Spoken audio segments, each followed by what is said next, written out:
song says it only takes a spark to set a whole fire going. And once the fire was lit in one part of Europe, it spread quickly to other areas.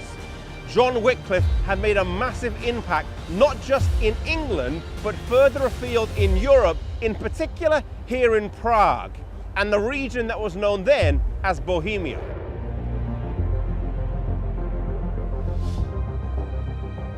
John Huss was of humble birth, and his father died soon after he was born. His mother sought an education for him, and he was able to get admission to the University of Prague as a charity scholar. As she reached Prague with her son, she knelt down and prayed that God would bless his life, a prayer that was answered again and again. He soon distinguished himself by his tireless application to study and by his blameless life. Upon completing his studies, he entered the priesthood and rapidly rose to prominence, soon becoming attached to the court of the king. In a few short years, he was the pride of his country, and his name was known all over Europe. Today, they've built a statue to commemorate him here in the Old Town Square. Several years after becoming a priest, Huss was appointed preacher of the Bethlehem Chapel here in Prague. The founder of this particular chapel had advocated as a matter of importance the preaching of the scriptures in the language of the people.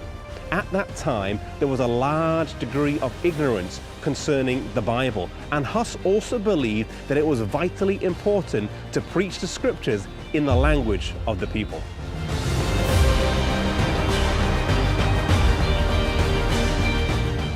At this point in his life, Huss came in contact with Jerome, who would prove to be his right-hand man until his death. Jerome was a citizen of Prague, and he had brought back with him from a recent trip to England the writings of John Wycliffe. The Queen of England at that time was also a convert of John Wycliffe, and she was a Bohemian princess, and through her influence, his writings were circulated at length in Bohemia. Huss read them, believed their author to be a sincere Christian, and believed the writings to be true.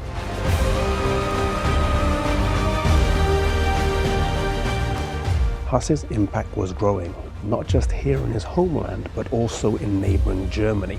And soon news of the work here in Prague reached Rome, and he was summoned to appear before the Pope.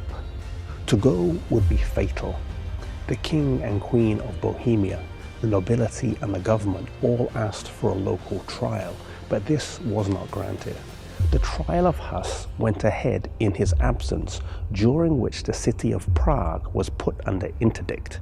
This struck terror into the hearts of everyone. No church services could take place. Baptisms, funerals, weddings, those ceremonies that were so key to life in general were not allowed to take place, and through this means, Rome was able to hold sway over the people. The city was in turmoil, and so Huss withdrew to his native village, but he continued to travel to the surrounding countryside where he was able to preach to eager crowds. When the danger and excitement had subsided, he was able to return to Prague, where alongside with Jerome, he was able to continue his work.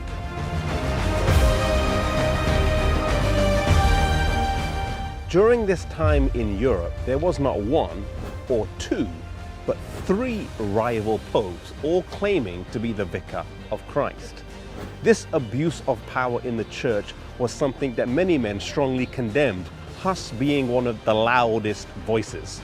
The emperor at that time, Emperor Sigismund, called for a council in Constance, Germany, to settle this dispute once and for all, and also to deal with some of the new heresies arising from men such as John Huss that they didn't agree with. Huss was summoned to appear before the council and was given assurance of a safe passage by the emperor. One thing that stands out from this story is the prayer that John Huss's mum made with him as he was on his way to university. I want to encourage you, if you're praying for a child, if you're praying for a parent, to never give up in your prayers. The prayer of John Huss's mother was answered many, many times over in ways that she couldn't have even imagined.